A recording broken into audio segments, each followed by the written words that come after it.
Le tissu vert de cette robe vient du portrait par Goya de la reine Maria Luisa qui porte le tontillo. Ce manteau court, bouffant sur l'arrière, dérive de la robe de l'infante. La généreuse étoffe brillante tenue à la main rappelle les saintes de Surbaran. Là, c'est l'intensité du coloris qui trouve sa source chez un ange du Gréco. Et les robes à volant d'esprit flamenco rappellent celles peintes par Zuloaga, natif d'Eibar, en Guipúzcoa. La mode de Balenciaga a aussi été influencée par le monde ecclésiastique. La robe de mariage de Fabiola, petite fille de la marquise de Casa Torres, devenue reine des Belges en 1960 en épousant Baudouin, s'apparente aux collerettes des mystiques peints au XVIe siècle par Zurbarán. La bure d'un Saint François et surtout les plis aux épaules ont été traduits par Balenciaga, obsédé par la manche parfaite, dans ce qu'on appelle les manches melons. La noble robe noire est la sœur de la soutane. Et ce manteau nous rapproche d'un cardinal.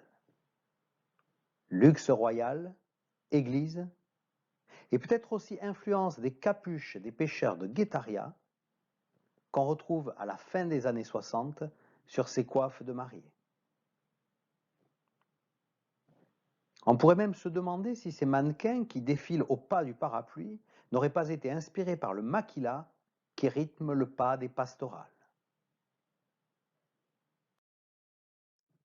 Il paraît évident que le noir des dentelles et des mantilles correspond à l'art de Goya. Cette robe de 1967, qui remonte le volume de noir vers le haut, rappelle la duchesse d'Albe en deuil. Nous voici maintenant à Biarritz sous le Second Empire avec Eugénie de Montijo, épouse de Napoléon III. Le palais impérial, la plage en 1900, puis viendront les ballades du roi Édouard VII, les progrès des années 20. L'impératrice porte une robe à crinoline. C'est un tissu de coton et de lin rigidifié avec du crin, invention des années 1835.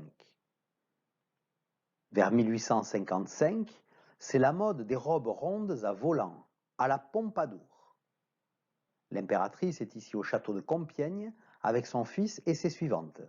C'est une photo d'Olimpio Aguado. Quant à la robe de cavalière, on peut imaginer que ce n'est pas ce qu'il y a de plus pratique. Les apparats de cour rappellent le temps de Louis XVI. Les robes sont enrichies de volants, de dentelles, de rubans.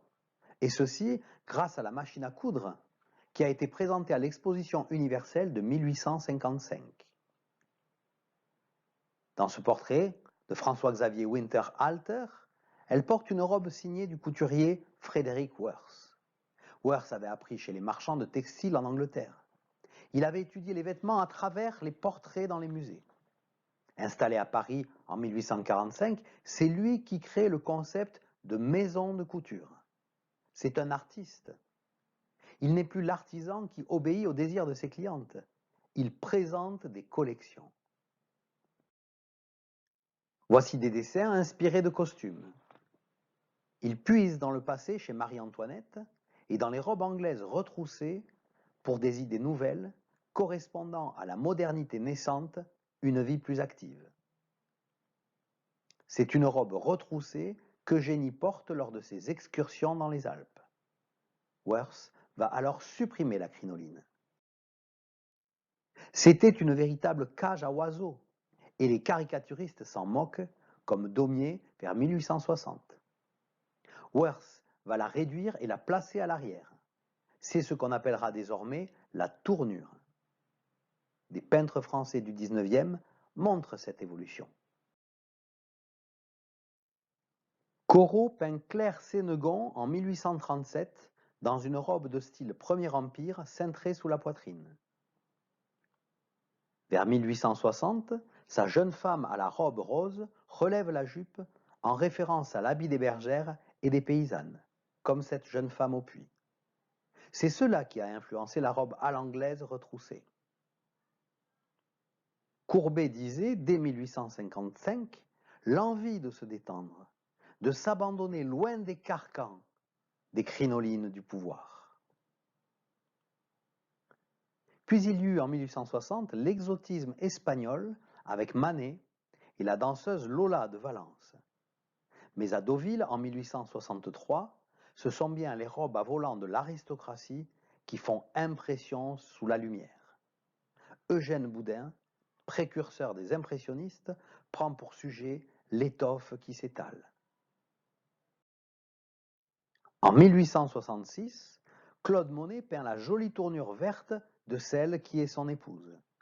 Et en 1874, c'est Corot qui peint cette silhouette en S à la mode qu'on appelle le faux cul. La taille semble encore plus mince. Les nœuds élaborés sur la jupe à volant vont donner ce qu'on appelait des queues d'écrevisse. Ce tableau de James Tissot en 1884 évoque la galanterie et les commerces de la mode parisienne. La silhouette en S 1900 repose donc sur la tournure, pliable pour s'asseoir, et sur le corset qui affine la taille, projette la poitrine en avant. Ces robes de Worth sont ces habits de femme considérés comme ornements. Les motifs de nuages et de rayons sont inspirés du Japon. Le monde s'élargit et la capitale de la culture et de la mode, c'est Paris.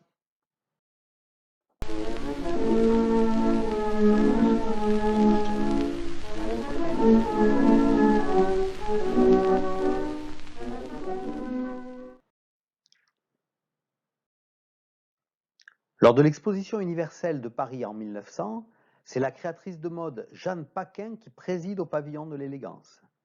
Le maintien, les garnitures coûteuses, les manches gigots sont de mise.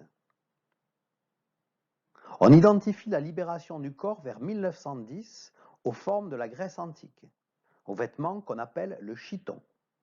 Voici l'atelier de Jeanne Paquin à cette époque. Un peintre, Isaac Israël, a immortalisé une ouvrière. Et un autre, Jacques Béraud, la sortie des ateliers en 1907. On voit que les petites mains sont à la mode. Elles participent au prestige et à l'excitation qui font la renommée de la maison.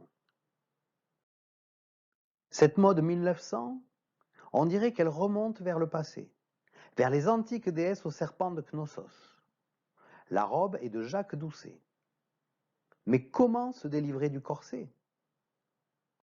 Car la vie moderne implique des vêtements plus simples, des changements d'allure au fil de la journée. Le tailleur apparaît alors, qu'on trouvait dans les magasins La Belle Jardinière. Il y en avait 3 à Bayonne. Mais finalement, c'est le vêtement masculin qui semble le plus commode, le pantalon. Les Anglais avaient conçu au XIXe le bloomer, sorte de jupe-culotte, mais qui n'avait pas eu de succès. Ce sont les actrices et les danseuses émancipées comme Sarah Bernhardt, Isadora Duncan, qui ont participé à faire évoluer la mode vers une plus grande liberté de mouvement. La robe sans corset, dès 1902, fut d'abord l'œuvre des femmes elles-mêmes.